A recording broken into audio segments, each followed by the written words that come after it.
Gentle beings, howdy! Welcome to LT-15. Now I would make some pretenses for the sake of suspense about this game, but I'm not going to. Here's LT-15 for you, on Fisherman's Bay, of all things. Here we're going to see the incompetence of the enemy team, pure and simple, and I will give some tips on how to do LT-15 and what my experience has been of the mission. This is 8,000 spotting damage, and combine that my own damage with that we're going for here. Now, just to say, I do now have an Object 260. I will be playing it for the first time in a random game on stream today. So if you catch this video in the early afternoon or mid-afternoon, come join me on stream. There will be a link to my Twitch in the description, and you'll maybe catch some gameplay of the Object 260, as well as some other shenanigans that are more common on this stream. So, going for LT-15, I mean, I monologued relentlessly and probably bored and irritated quite a few platoon mates like Natalex and CJ, who scummed for me. Very big thanks for their help with this mission, because they stuck with me even when I was being like tit, monologuing relentlessly about the fact that Wargaming hates light tanks and there are only 2 maps that you can do this mission on. Those 2 maps, this was not fucking one of them. Okay, so I have designated target. Okay. I played this game through, so I knew what to cover in the commentary. That building is not knocked down. I'm just going to cover this right now. I don't know what's going on with the replay, but that building is still there. Okay, that building is not knocked down at this stage. I don't know why it looks like it is. Whatever. Designated target. Invaluable for doing this mission. You want to do the LT-15 missions, you want to do any light tank missions, get designated target on your gunner. It's the best skill for light tanks. Second to cannon, 6th sense, maybe. But what designated target does, people underestimate its value because Wargaming do an absolutely shite job of explaining what it actually does. Basically, what it does is it makes a targeted enemy vehicle visible for 2 more seconds. But what the hell does targeted mean? Well, what designated target does is it means that an enemy vehicle within 10 degrees of your reticule will remain spotted for an additional 2 seconds if it's within your render distance, and there's various other factors as well that I won't cover here. But what it means is that if I'm aimed there at the Skoda, even when there's hard cover between me and him, as long as I don't go 10 degrees away from his vehicle, he will remain spotted for an additional 2 seconds. And that additional 2 seconds is going to come in extremely valuable with this Skoda. Watch the damage that he takes, watch how long he remains spotted for, and watch what he does when he thinks he's unspotted but he's not due to designated target. That additional 2 seconds is so valuable, not just because it's time that your team can spend aiming and picking out the target, but because the enemy tank will think that they have become unspotted by that time. So what it means is that if I aim here on the target, he'll remain spotted for 2 more seconds. If I aim here, he won't. That's basic overview of designated target and why it's so valuable. So we're using this invisible building of happiness, and we light up the Skoda, and we keep aiming within 10 degrees of his vehicle. Oh wow. Oh damn it, I remember using designated target for a more valuable kill on that guy, and I'm still aimed within 10 degrees. That might have been a designated target kill, although I don't know. I imagine the the STA would have spotted him there, but still, you can think about the value of designated target here. I'm going for tracking damage. Obviously, my damage counts as well. But this is the thing. I'm on the front line in the 1390. This is not a decent playstyle for the 1390. It's not something that I can recommend. This is prompted by LT-15, and yes, I am firing full premium. Sue me. Aggression. This is the thing about LT-15. You don't get a lot of spotting damage unless you're taking risks. Risk equals reward in light tanks, and You need to play aggressively. You need to take those risks. You are going to fail this mission more times than you are going to succeed at it. That's the attitude you've got to take. If I don't do it this game, fine.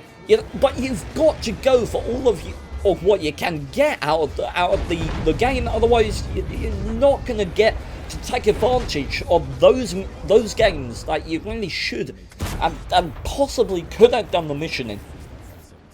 And so this is it again. I want to get in there. I know that my own damage counts towards this mission as well, so I want to see what I can do with the side of this IS-7.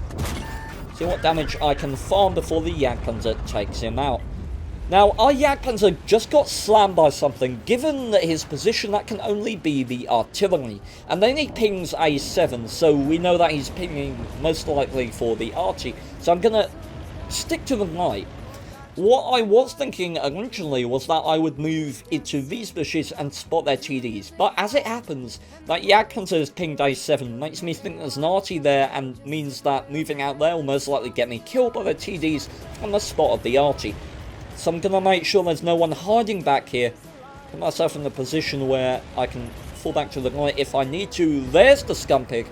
I don't need to engage him myself, I just need to put buildings between myself and the guys on the ridge line.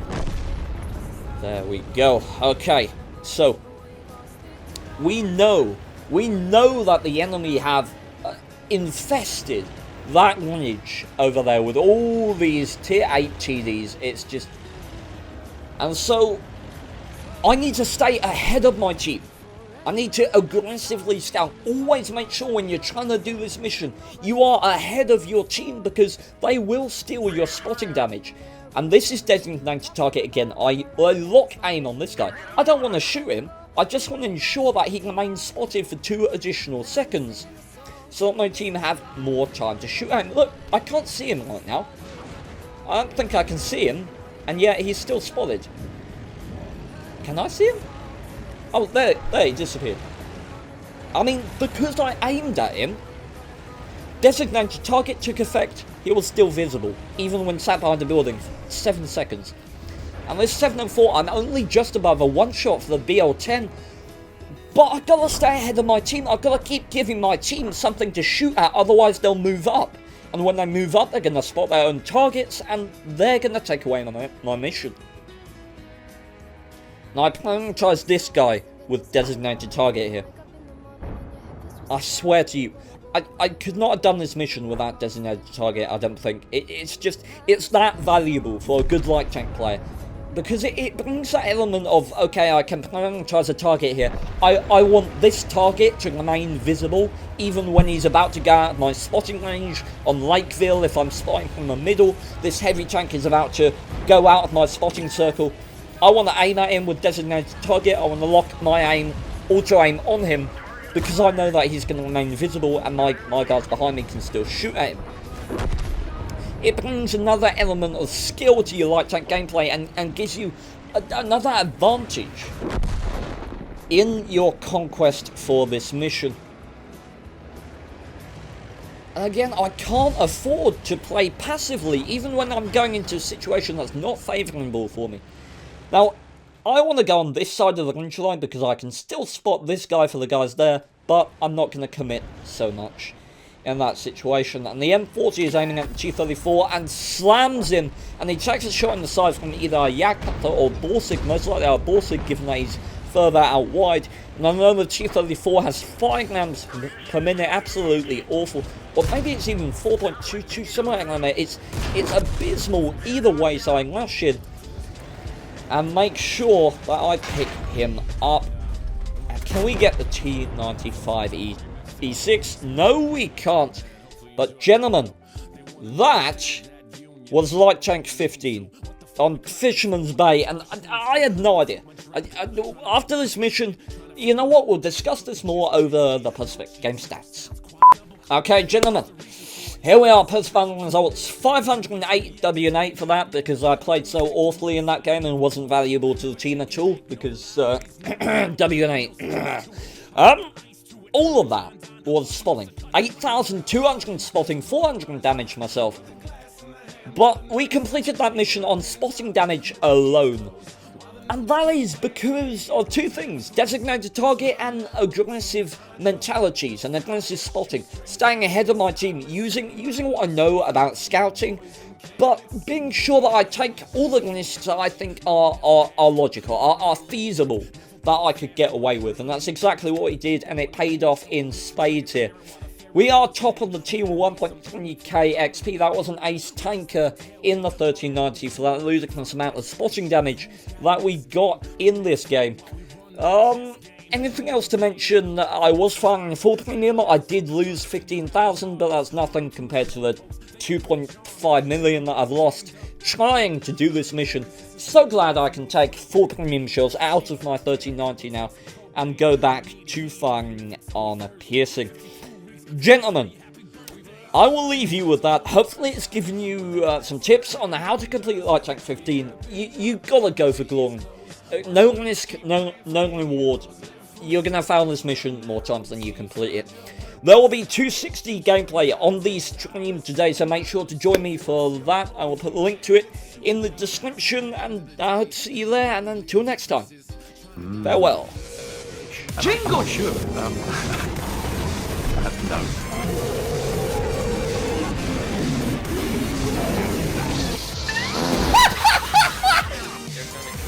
It was at this moment that he knew he fucked up.